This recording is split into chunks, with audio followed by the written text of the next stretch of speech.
Yohanes hidup. Malaikat berkata, ia tidak ada di sini. Ia sudah bangkit. Ia tidak ada di sini. Ia sudah bangkit. Satu berita yang sangat luar biasa bagi dunia. Itu berita yang paling baik bagi dunia, yaitu Yesus hidup, Juru Selamat hidup. Berarti saudaraku yang berdosa bisa diselamatkan dan kembali ke sorga. Itulah berita yang terbaik. Diberikan sorga bagi dunia ini. Juru selamat manusia yang mati di kayu salib dan dikuburkan, bangkit daripada kuburan. Saudaraku, memang kita mendengar bagaimana Tuhan harus membangkitkan orang mati. Selama dia di dunia ini, dia bangkitkan Lazarus. Dia berkata, hai Lazarus, keluar. Lazarus keluar, sudah mati. Kemudian dia hidupkan pemuda Nain, dia sentuh, dan pemuda Nain hidup. Saudaraku, memang dia menghidupkan orang yang mati, tetapi pada hari Paskah dia menghidupkan dirinya sendiri. Dia membangkitkan dirinya sendiri. Yesus bangkit daripada kematian, mengalahkan maut. Kemudian Paulus berkata, hai maut, di mana sengatmu? Memang saudaraku, kita akan mewarisi hidup yang kekal, saudara.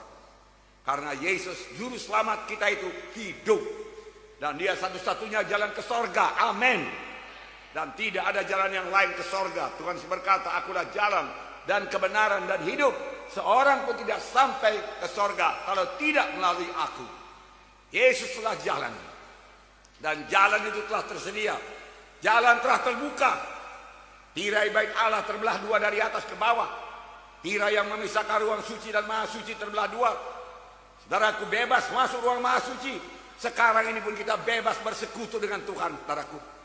Dengan bersalut dengan darah Yesus kita datang ke hadirat Tuhan. Tuhan tidak akan menolak kita. Yesus datang, itulah jalan satu-satunya ke sorga, saudaraku. Miliki dia pada malam ini. Pastikan Tuhan di dalam hati saudara. Inilah makna Paskah. Bagi saudara yang sudah memiliki Yesus, saudaraku, Paskah, saudaraku, kebangkitan Yesus, saudaraku, berarti saudara memulai satu hidup yang baru.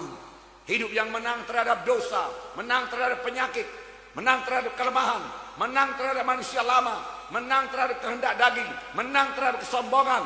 Saudara hidup kudus, hidup benar di hadapan Tuhan. Amin. Haleluya. Puji Tuhan, saudaraku. Malam ini biar terjadi penerobosan yang besar di tengah-tengah kita. Hidup saudara mengalami terobosan karena saudara berjumpa dengan Yesus, dan Yesus yang hidup akan mengubahkan hidup saudara. Yesus ada di sini. Yesus ada di sini. Amin. Tuhan Yesus berkata, di mana 2-3 orang berhimpun dalam namaku, aku ada tengah-tengah mereka itu. Dia tidak berubah. Dia maha kuasa, dan dia mengasihi saudara dengan kasih yang kekal. Tidak peduli siapa saudara, di mana saudara, bagaimana keadaan saudara, banyak dosa saudara, sedikit dosa saudara, merah Patma dosa saudara, Yesus cinta kepada saudara. Haleluya. Dan dia mau menyelamatkan saudara. Dia mau memberi hidup baru kepada saudara pada malam ini. Amin. Bahkan dia mau melepaskan semua penyakit-penyakit, keberatan-keberatan, kelemahan-kelemahan saudaraku, bahkan kegagalan dalam hidup ini. Karena Tuhan tidak mau manusia gagal di bumi ini. Dari mulanya Tuhan menciptakan manusia supaya mereka berkuasa di bumi. Amin. Haleluya. Saudaraku, Tuhan tidak menciptakan penyakit, saudaraku. Penyakit bukan daripada Tuhan, saudara. Pada waktu Tuhan menciptakan manusia, Tuhan berkata, amat baiklah adanya. Dosa telah masuk ke dunia ini karena Adam dan Hawa. Dan dosa menjalar kepada seluruh manusia. Saudaraku, dan firman Tuhan berkata, mulai daripada saat itu, penyakit kelemahan mulai menguasai manusia.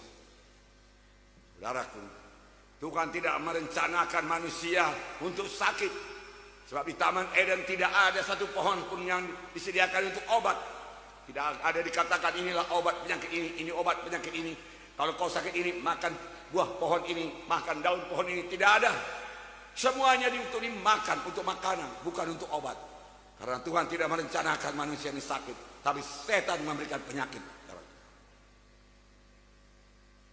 Selama Tuhan di bumi ini, saudaraku, saudara, sebagian besar pelayanannya adalah menyembuhkan penyakit, mengusir setan, sambil dia mengajar tentang kerajaan Allah. Tapi sebagian besar menyembuhkan penyakit. Kemana-mana dia pergi menyembuhkan penyakit, mengampuni dosa. Saudaraku, itulah prioritas pelayanan Tuhan Yesus. Dalam Markus 2 ayat 5, 10 dan 11. Ayat 5, ketika Yesus melihat iman mereka, berkatalah ia kepada orang lumpuh itu, "Hai anakku, dosamu sudah diampuni. Tetapi supaya kamu tahu bahwa di dunia ini anak manusia berkuasa mengampuni dosa, berkatalah ia kepada orang lumpuh itu, kepadamu kukatakan, bangunlah, angkatlah tempat tidurmu, dan pulanglah ke rumahmu." Orang ini lumpuh. Yang pertama sekali disembuhkan Tuhan perkara rohani. "Hai anakku, dosamu sudah diampuni." Tetapi ahli Taurat berkata, siapa orang ini sehingga dia bisa mengampuni dosa? Mengapa kamu berpikir jahat dalam hatimu? Supaya kamu tahu anak manusia, yaitu aku, anak Allah, ada di tengah-tengah kamu, berkuasa mengampuni dosa. Kukatakan kepadamu, bangunlah engkau, angkat tempat tidurmu, pulang ke rumahmu. Orang lumpuh itu bangun, mengangkat tempat tidurnya, pulang ke rumahnya. Saya mau mengatakan kepada saudara, Tuhan Yesus tidak berubah. Dahulu porsi yang terbesar pelayanan Tuhan Yesus menyembuhkan. Sampai saat ini porsi yang terbesar pelayanan Tuhan Yesus kesembuhan. Kesembuhan rohani, kesembuhan badani, amin. Tuhan mau menyembuhkan. "Hai anakku, dosamu sudah diampuni. Bangunlah engkau, angkat tempat tidurmu, dan pulang ke rumahku." Dua perkara, satu rohani, satu badani. Dua-duanya masih sediakan Tuhan bagi saudara, amin. Haleluya. Puji Tuhan. Saudaraku, kisah Rasul membuktikannya. Saya bacakan pada saudara. Kisah 10:38, yaitu tentang Yesus dari Nazaret. Bagaimana Allah mengurapi dia dengan Roh Kudus dan kuat kuasa. Dia yang berjalan berkeliling sambil berbuat baik dan menyembuhkan semua orang yang dikuasai iblis, sebab Allah menyertai dia. Jadi ada penyakit-penyakit karena dikuasai setan. Yesus datang menyembuhkan semua yang dikuasai setan dengan sepatah kata. Saudara, Yesus datang menyembuhkan sekalian orang yang dikuasai iblis, dikatakan di sini. Kalau dulu ada orang dikuasai iblis sehingga sakit, pada saat ini lebih banyak lagi orang dikuasai iblis sehingga sakit. Tapi dalam Yesus ada kelepasan. Saudaraku, pandang ke semua saudara pada malam ini, percaya kepada Tuhan yang hidup, yang pasti mengenapkan firman-Nya, janjinya, saudaraku. Beriman, saudaraku. Saudaraku yang kasih dalam nama Yesus. Kemudian Lukas 13:10-17. Wow.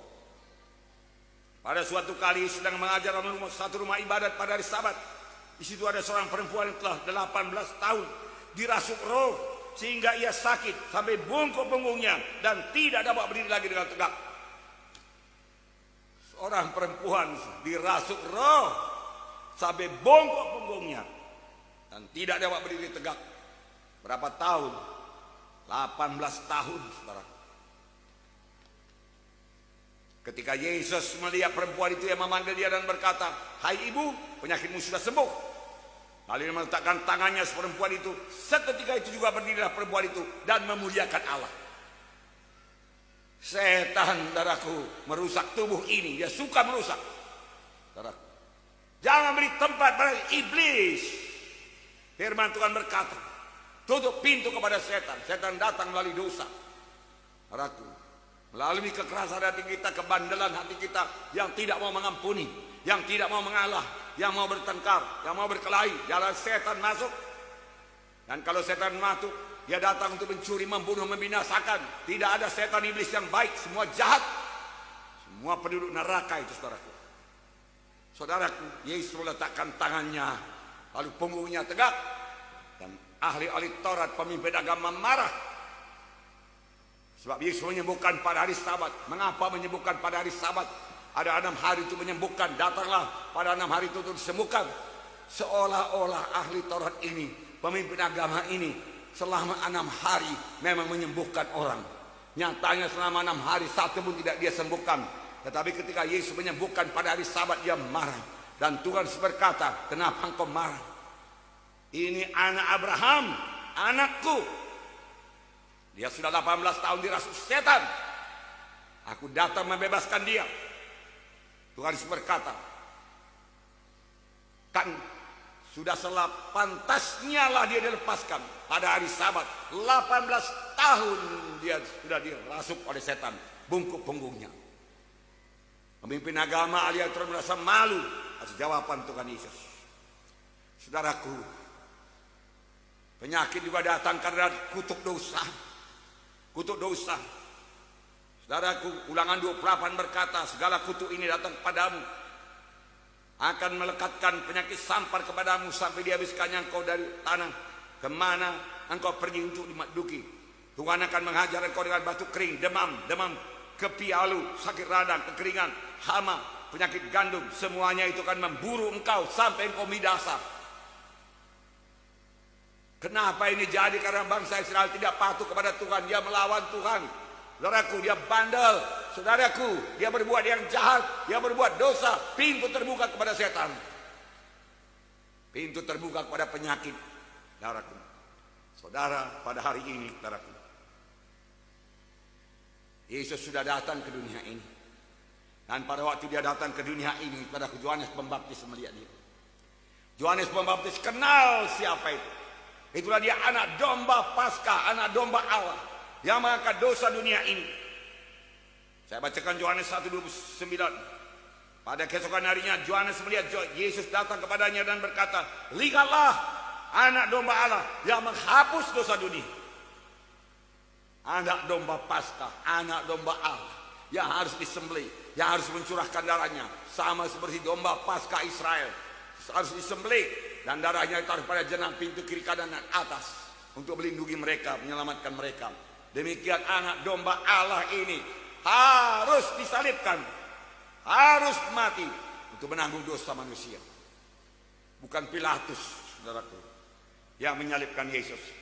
Bukan pemimpin-pemimpin agama, saudaraku.